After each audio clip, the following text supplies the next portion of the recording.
Basically, for my brief I'm going to talk about, it's going to be what I feel is very passionate to my heart, and what I feel in reference to what the goal of the chaplain Corps Religious Affairs Specialist, and then also to clarify some information as well that you may hear that's probably not right, that's going out in the Corps. So my point is to clarify.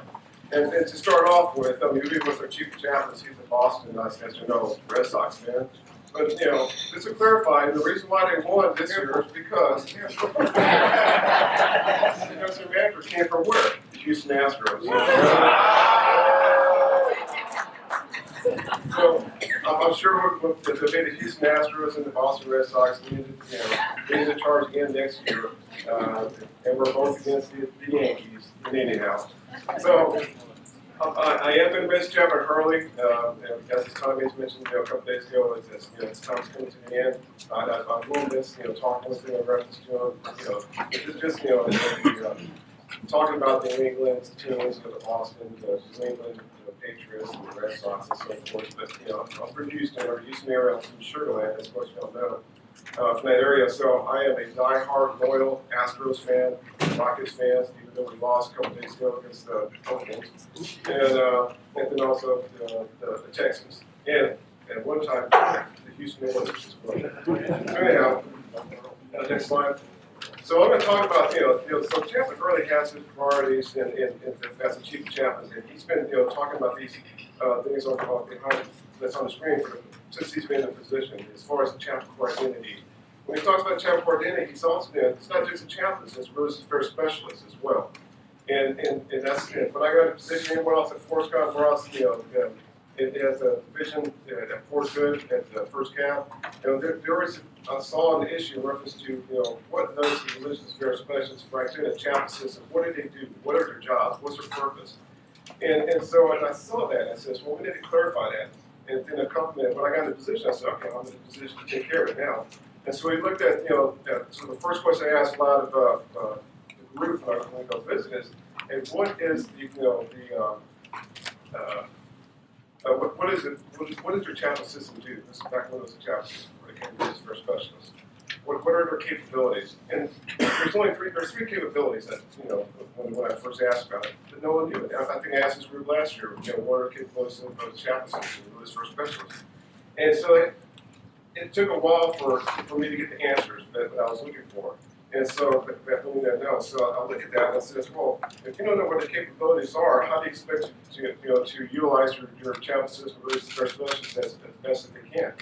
So I focused on it. And that's why this past October, we put out a Frago 4 that identifies the two capabilities, which now line up with the chaplain's capabilities. And then also within those capabilities, we have our competencies as well. So you should have that. I know officially out. I know that 357 pushed out as well. And so that's what we need to focus on in reference to. So that way we know how to best utilize religious affairs specialists. And that's that's part of the chaplain corps identity. We need to know who we are, what our lanes are, what we're supposed to be doing, and so forth. And so that was one thing we did. And then as far as leader development, that's something I'm looking at right now. And I'm looking at our sergeant first class.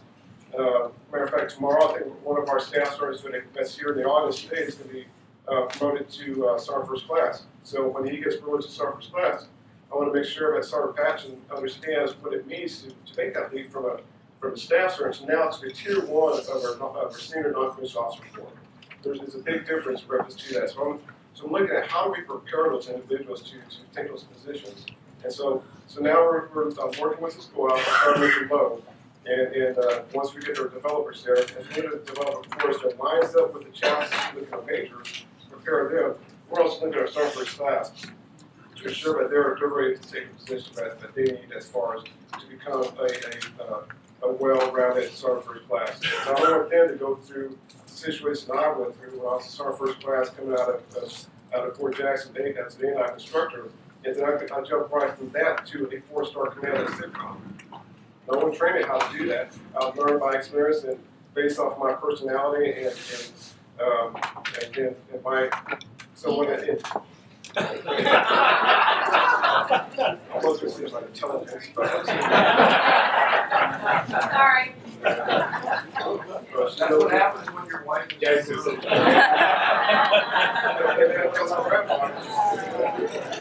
know, as Ralph I mentioned yesterday, you know, the way I take care of that, I just don't look that way.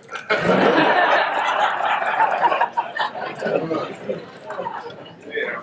So that's what I'm doing. So there is, so in the near future, we are developing a course out at Fort Jackson that's going to target those individuals. So start first class, and my target group are those individuals that got promoted within the first 3 years. So make sure we ensure we get those individuals and they're fully trained and developed to take those positions. And I know some start first class master says, well, master or sergeant major, I never got that training. Well, you're in it now. You got to learn. So there's 3 domains of training, right? You got the institutional, you got the organization, and the last one is self-development. Do your self-development, develop yourself. That's what I had to do. So I expect that from them. So anyhow, the next slide, you know, Chaplain Harley mentioned about, you know, the chaplain core identity triad. You know, that affects all, not just chaplains. It affects all. It affects religious affairs specialists, and then it also affects our VA civilians as well. We're all part of this triad as far as love, legacy, and leadership. So when you talked about that, and I'm sorry, sir, if I just try to put on my slide,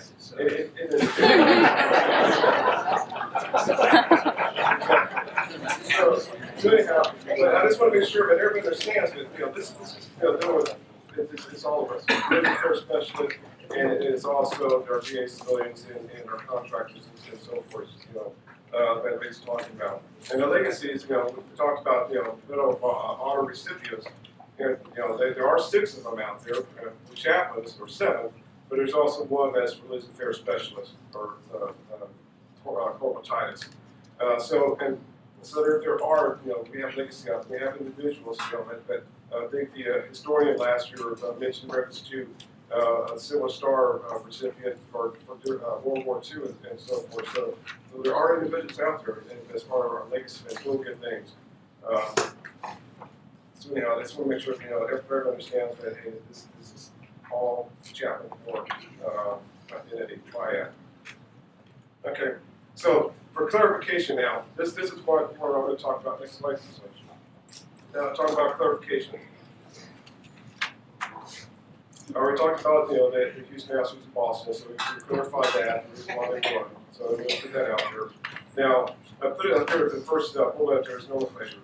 So, what is our, as far as I'm dealing with, you know, the enlisted side of the chaplain corps?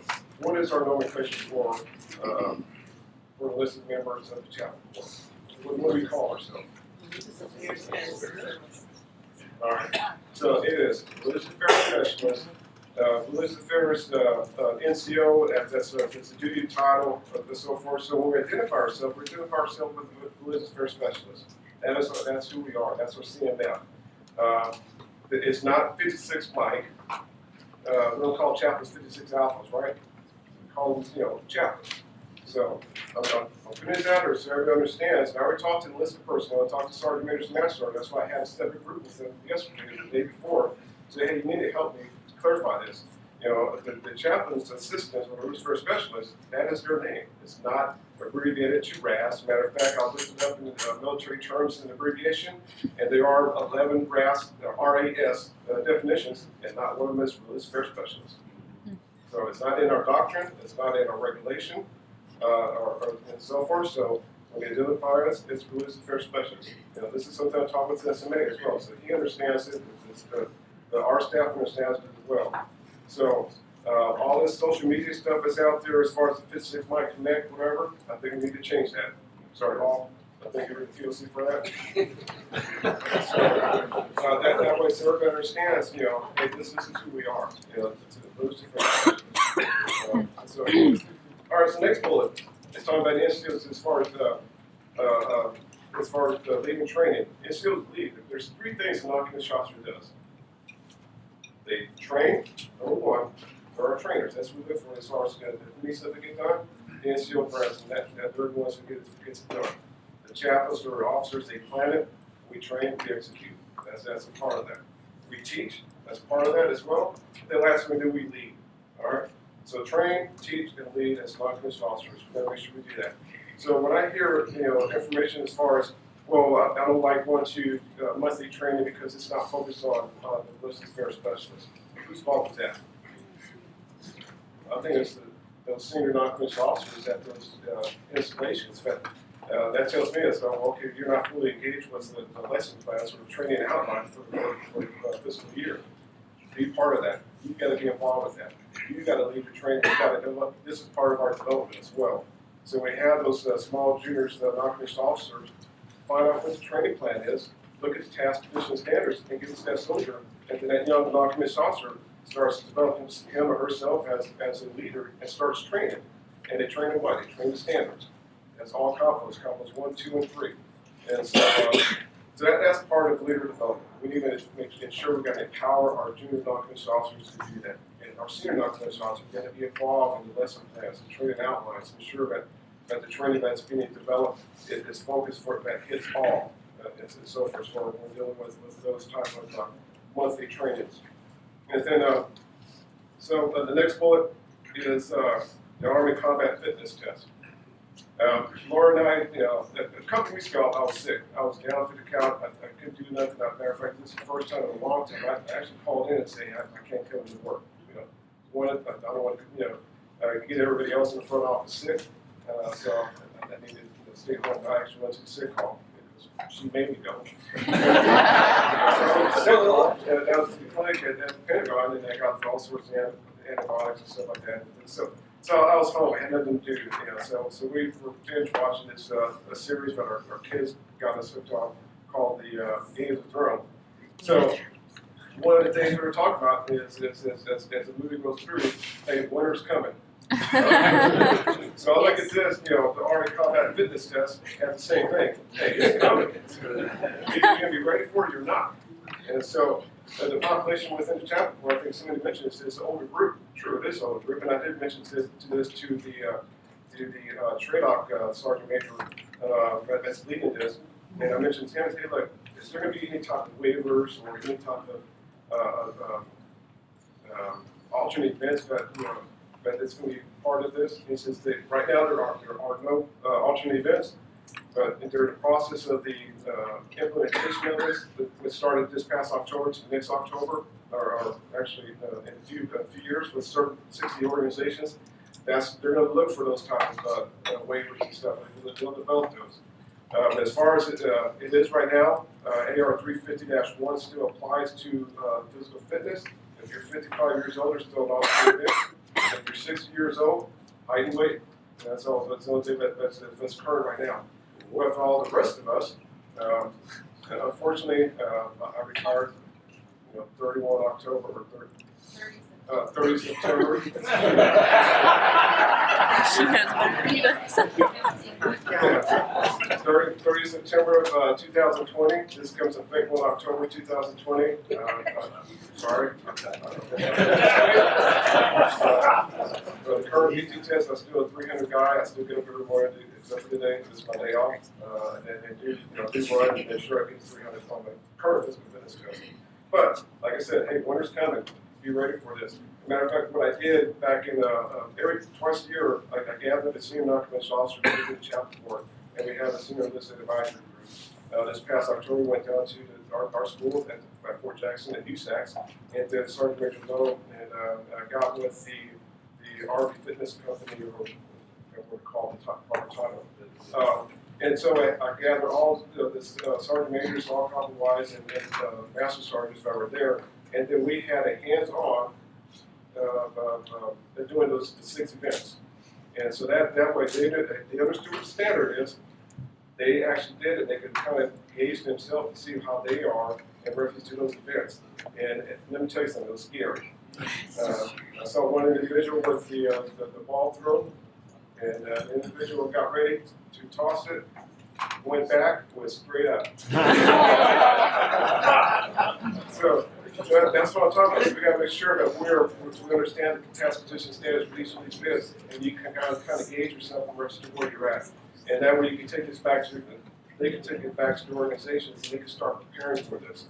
All right. So those monthly PT trainings you'll have at your installations, incorporate APFT, the PT program we reference to as well. So that way we're ready for that. Okay. So the next bullet is talking about keeper of order, the orders. So then talk about the branch boards. So myself and Chapel Walker are the keeper of the branch wards. There are changes to that. That's as soon as medallions come, we receive, we got the new, and so forth. Once we got those in possession, then Chapel Gurley will sign a new MOI, and the MOI will go out explaining what the different awards are coming, or what they're going to be. There are some additional ones on there, and then we made some changes on it, but until then, the current policy in reference to branch wards is for the St. Martin tours, and then the 4 chaplains is the staff awards. Those are up to the local command chaplains. So in reference to USER, if the USER chaplain gets a package, gets individuals, he determines he's the proven authority of it, in other words. So he determines that, okay, yeah, this individual that does meet the criteria, and he'll recommend him for that. Then we'll forward that information to myself and Chaplain Walker, and we'll develop the certificate and the medallion, get the chief to sign it, and then we'll send it off to those individuals. So that's how it works right now. So if you have any questions on it, let us know. But that's until we get the new MOI signed, that's what it is. Well, all right. And so the last thing, last bullet I'm going to talk about is a couple of weeks ago, I ran across this article in reference to, you see the title there.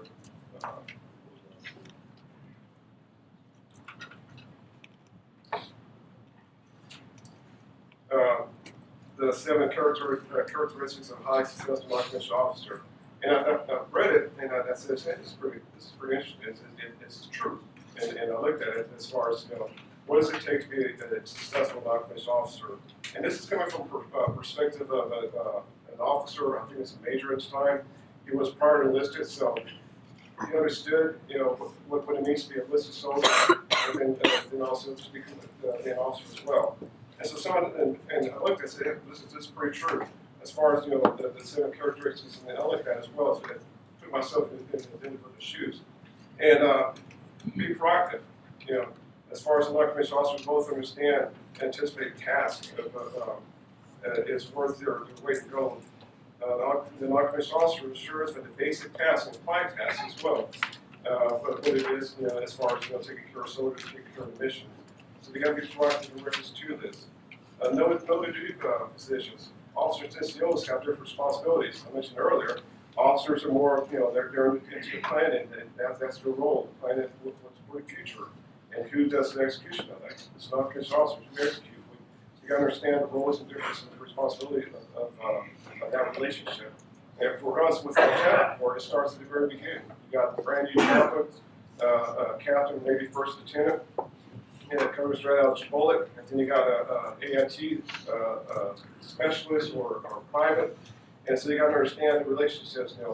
Who's the leader? Obviously, the chaplain's the leader of that organization of 2 individuals within the ministry team. So you got to understand, their duties. And then the next thing, as far as mentoring soldiers, the non-commissioned officers, we are the backbone of the Army. And then when we come into the ranks, we're ensuring that we're developing our junior soldiers as well.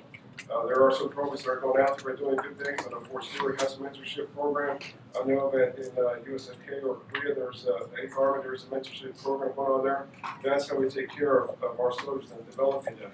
You don't have to be an outspoken guy, very energetic and so forth. You can be the most quiet person or quiet professional, but that individual is ensuring that they're taking care of those individuals. It's he or she is developing those individuals.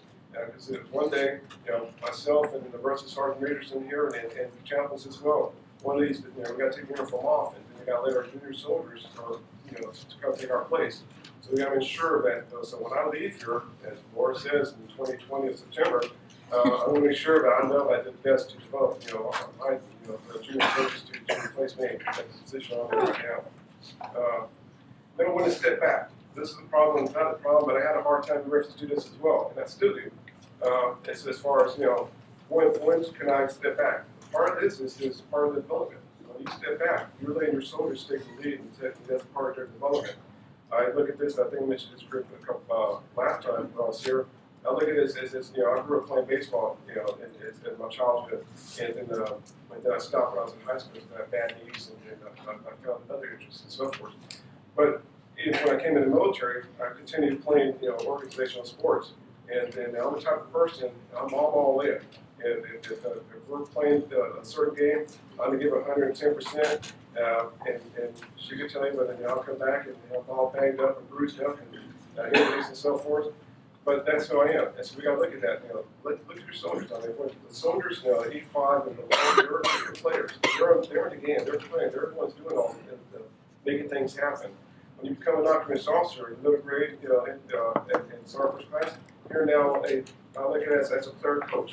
I can still play the game. While I'm playing the game, I'm also coaching them as well, so they understand what the roles and responsibilities are. Now, as a senior, as a master sergeant and sergeant major, you're now a manager. All right, you're managing your team, you're managing your organization. So you let those individuals take the lead. You let them do. You're still there providing guidance and so forth. So that's why I look at that when it says no one to step back. And so I thought that was pretty interesting in reference to that. Guide your officers. As non-commissioned officers, so that you're the sounding board for those officers. They need that sounding board. So and that's what they rely on you for that. I know Chaplain Shaw is with Sergeant Major Dare. Sergeant Major Dare is there. He's taking it all in. And then he's also, I know Sergeant Major Dare is a red team member. He's also red team with Chaplain Shaw with them. That's what we need to do. And that's what this is all about as far as guiding officers. Protect the profession. NCOs carry the standards of the Army for discipline. I think last time I talked about discipline, we got to take a look at that. The Army has a problem with discipline. And that comes with, Constitution standards ensuring what they're supposed to be doing.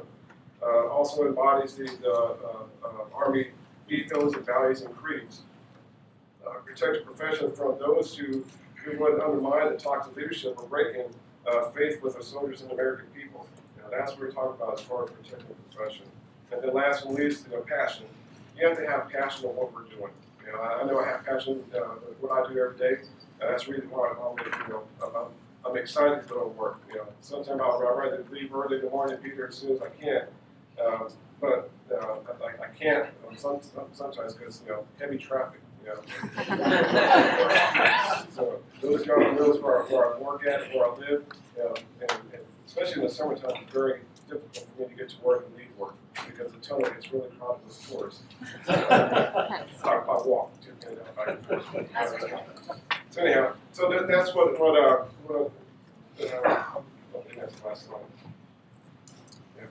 So those are my talking points as far as in reference to what I see, what I do, and so forth. And this is to give us some clarification in reference to especially like the name of Ballistic Affairs Specialist.